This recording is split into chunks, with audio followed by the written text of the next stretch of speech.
Right now, I cannot think of a better way to start a YouTube video than showing you guys a statue of Dr. Benjamin Franklin in a toga.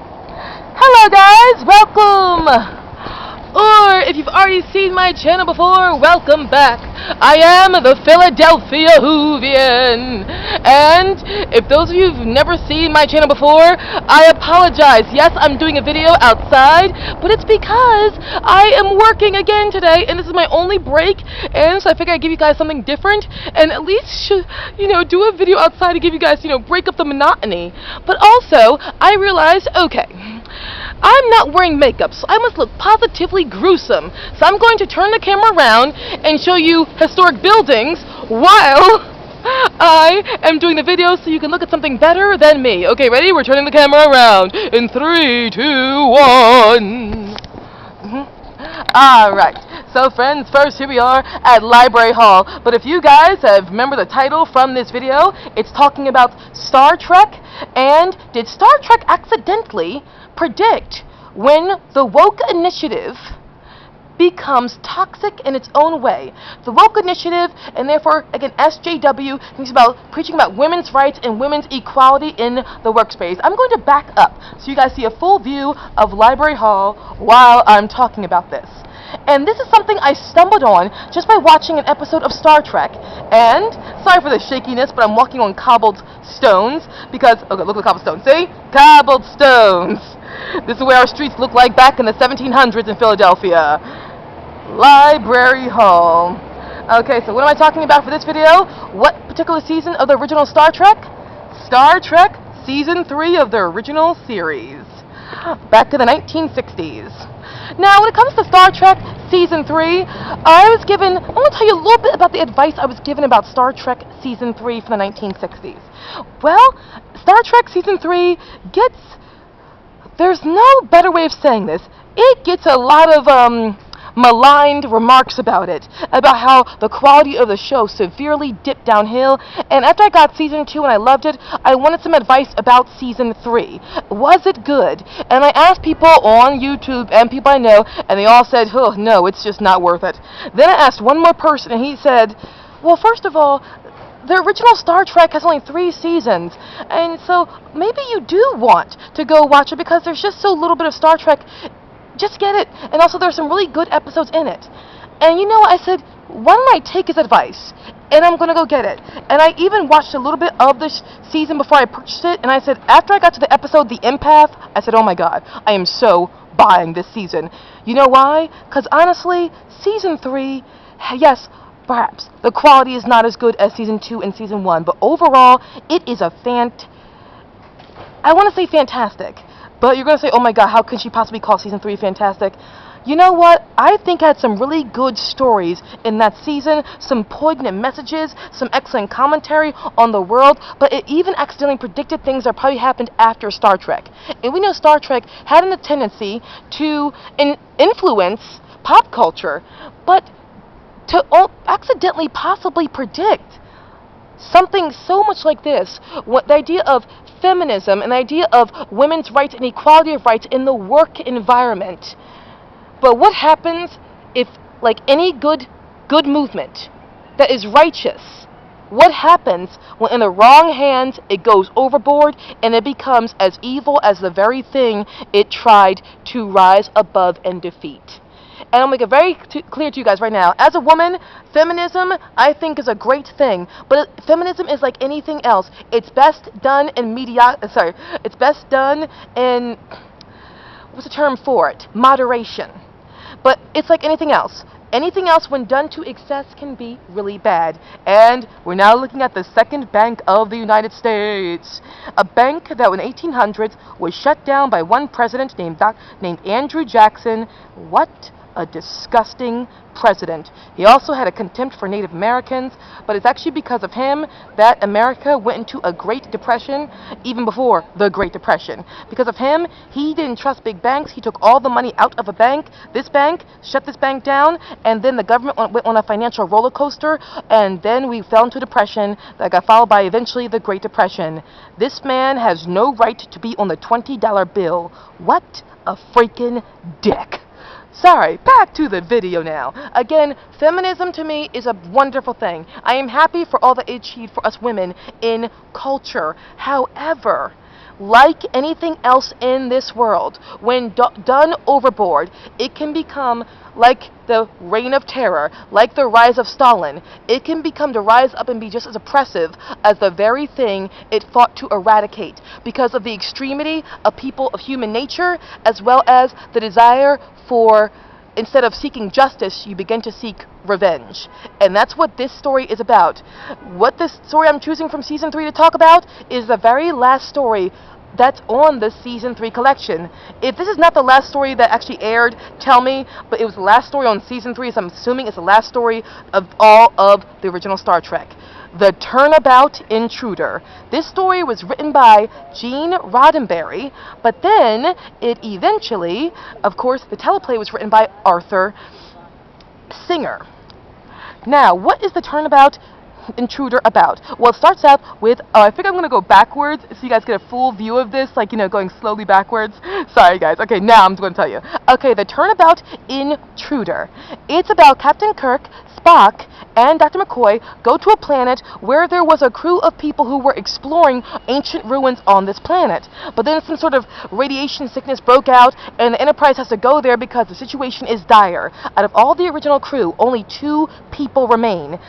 A woman named Janice Lester and the doctor who was on that expedition. Janice Lester was an old flame of Captain Kirk's. Yes.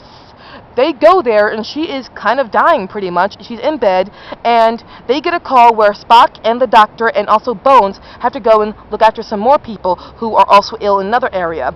So it's just Captain Kirk and her left to talk alone. And she said, I hoped I would never see you again. And then she says that the 1 year we were together at Starfleet was the only year that I was alive. And he said, but you had such a contempt and hatred of me. And she said, because, and he also said, I never, ever kept you from traveling into space. She said, but the Starfleet would not allow me to, Starfleet would not allow women to become captains. And he said, and because of that, you grew contemptuous of me. You grew to hate me, and you were jealous of me for it. And she said, I wish we had been together. And he said, we would have killed each other. Then she said, it might have been better.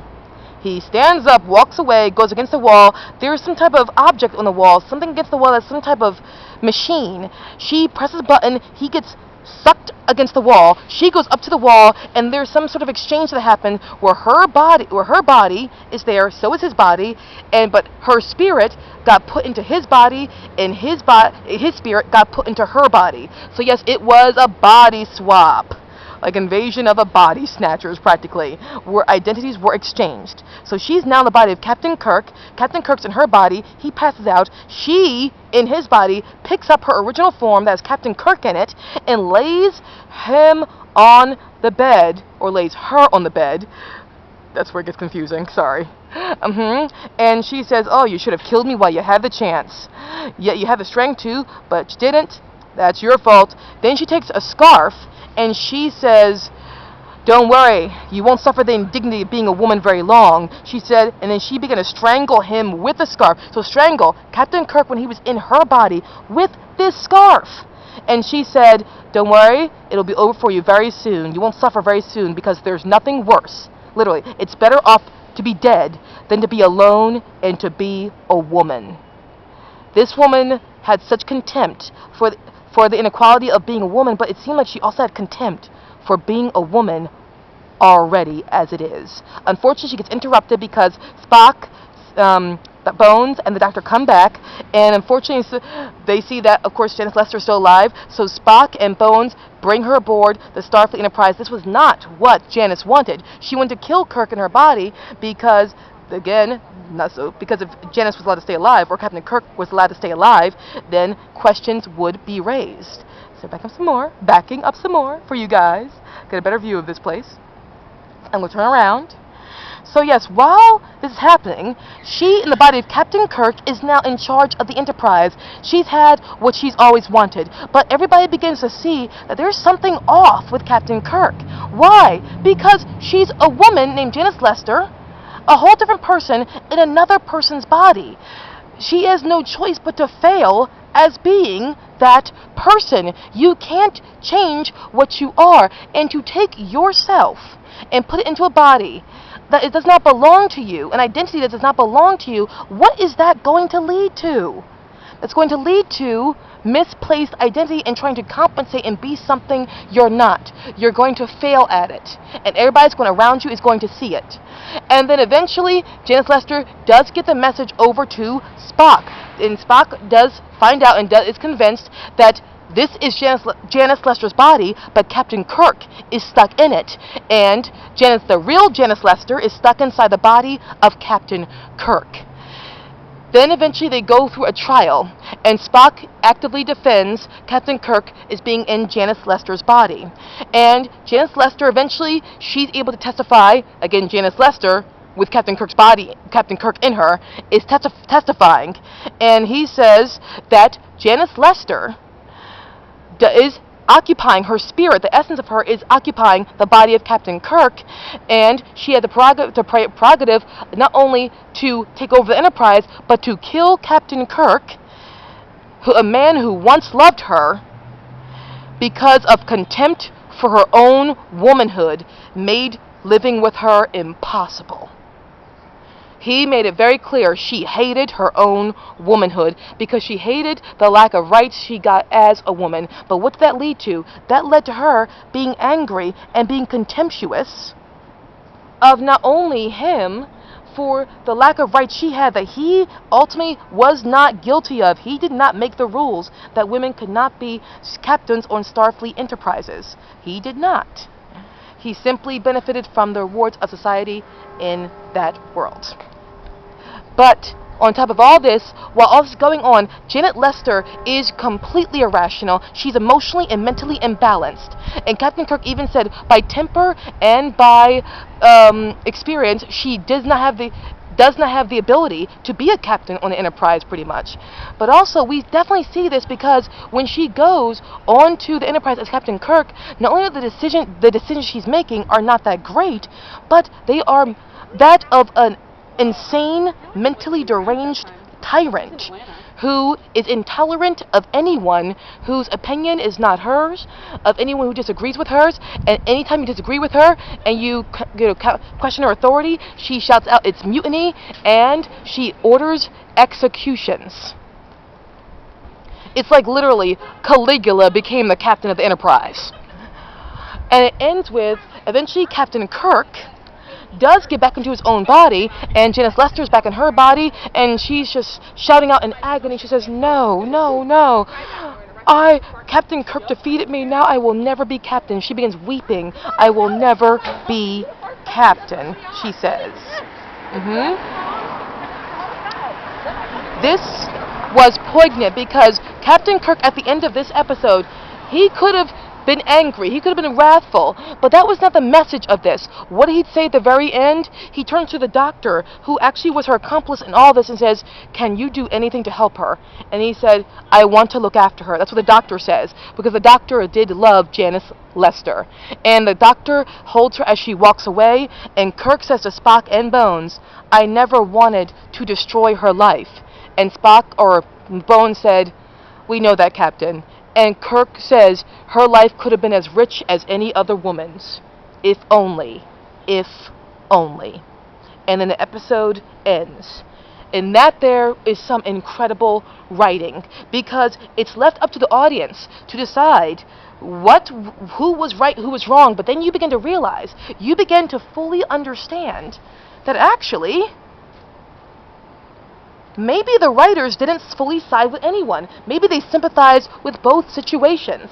But at the same time, they did not condone Janice Lester's actions. She was a murderer. She was ruthless. She was horrible. But at the same time, this is what happens when a person is treated unequally. How much inequality can a person experience before they rise up and turn into the very monster they sought to fight against? But here's the problem. You are still an adult. You're still a grown-up. So if you turn up and stand up and become the monster, the same type of monster you fight to go against, the same level of inequality, of oppression, of tyranny, you are no better than the people you tried to defeat. Your cause is dead. But at the same time, the idea of not allowing equal rights amongst someone can lead to that person turning around and becoming this. A poignant message. You can become Janet Lester, all because of the inequality that you experienced, that you suffered under. But what there it shows is the vicious cycle. Like I said before, now we're at Carpenter's Hall. This is where the first concept of Congress took place. But now, what this also is showing is back to, again, when I talk about the woke initiative and the vicious cycle of victimhood. You see, the second you begin to think of yourself as a victim and you keep on dwelling in the victim mentality, here's what happens. You can end up becoming the very villain that you held in contempt, and the innocent suffer. Captain Kirk was not responsible for what Starfleet Enterprise declared at the time, which was a woman cannot be a captain, it seemed. No, he again reaped the rewards of that society, but he did not make the rules. He was just as much a part of the system as Janice was. And what I mean by that is, I mean that Captain Kirk was innocent of, he was not guilty of hurting her in regards to her not being given equal rights. Only the Starfleet was incorrect. But she can't go out against Starfleet. She can't attack Starfleet, but she can attack Captain Kirk. She can let all the people in her crew die. She can kill them to get what she wants. What I mean by that is, by being a victim who felt her victimhood too keenly, she turned around, lashed out on other people who were innocent, and made them victims of her own anger. Misplaced rage. Taking victimhood and feeling your victimhood so keenly that you repeat the vicious cycle that you thought to eradicate, and you become as bad as the people you were against. You become the monster. And when you look at this episode, The Turnabout Intruder, because the Star Trek was actually progressive, it's very easy to look at those women's dresses and think, okay, they're sexualizing women. Well, I don't get, first of all, those women in the original Star Trek look amazing. They were gorgeous women. But second of all, the men every now and again walked around with their shirts off or their bodies half naked. So you know what? If men can be half naked and still be respectable characters, then so can women. You know why? That's what I call equality. Learn it. However, back again, Star Trek was all about promoting women. It was about encouraging women to allow to be stronger and also encouraging diversity. Yes, it was. But what does this episode say about the female condition in the world? Because it also points at something I look about the woke initiative now, about the SJW world now. Because look at what this happened in this episode. A woman was not allowed to be a captain. So instead, she murders a lot of people, makes a lot of victims in her path, and then she gets revenge on the man who she was once in love with, who was never guilty of actually wounding her by not giving her the rights she wanted. He happened to simply be the same gender as the people, or probably even the same race of the people who harmed her. So she misplaced her anger, put it on him, and she punished him for something he was never guilty of because she could not punish the others. And that behavior is what I see sometimes in the woke initiative nowadays, or when it comes to social justice workers. Sometimes I see people, what they do is they use what men have done to women in the past, or men have done to women over here, as a way of punishing all men, and that they take men's roles. They have to eradicate men or push men away from certain areas or environments, to not care about what they think, to squash the male voice, and they do it in the name of justice. And they were getting from all the times that we women were persecuted against, we women were not treated equally. But is that fair? No, it's not. Because for any white man who you attack, who is not guilty of hurting you, or you eliminate his rights, you're punishing him for what his ancestors did, or for what another white guy did. But he's not guilty of that. Just like, same thing with those people of color. We have been wronged terribly by white people, and we still are to this very day. Especially from those white people who mean well, and they're so busy trying to build us up, they don't realize they're using us for their vanity project. But either way, I digress. That's a whole nother video for now. But with this episode, show how the woke initiative is like anything else. Like any movement, when you let it go too far, it can become toxic in its own way. And this episode, without knowing it, and if you guys are thinking to yourself, okay, you clearly didn't read the commentary that the writer did for this episode because he meant this. When you watch something or read something a writer has done, you as an audience can translate or can get things that you take things from it that you took from it. You can translate things as you wish to translate things sometimes. So what I feel like with this episode, without knowing it, it showed the vicious cycle of victimhood. It showed how, without knowing it, by being a victim, you can create other victims, and in your thirst for power, your thirst for gaining what you fully want, you can destroy someone else who's innocent and do it in the name of political correctness, SJW, equal rights. And the last line of this story just shows how good the writing is for this story, where Captain Kirk says, "If only." If only is one of the most popular words for us humans because we all ask ourselves that eventually. If only. If only my friend had not done this to me. If only my husband or wife had not walked out on me. If only that person had not betrayed me. If only we women were given more equal rights in the beginning. If only we black people were not meant to be slaves. If only. If only. If only Star Trek was allowed to have another season. If only. If only our show did not cast that one actor who clearly was not the right actor to be cast in that part. If only. If only our show had not been taken over by SJWs, politically correct people. If only. If only. And that is why I absolutely love this story. So guys, have you seen the Turnabout Intruder? Have you not? Either way, I'm sorry for the shaky cam, and I'm going to continue with my videos on Star Trek The Naked Time in my next video. I admit, guys, it's going to be another shaky cam possibly, or I'll do it again. Either way, guys, thank you. You are awesome. You are a great fan base. I love you guys. Peace out.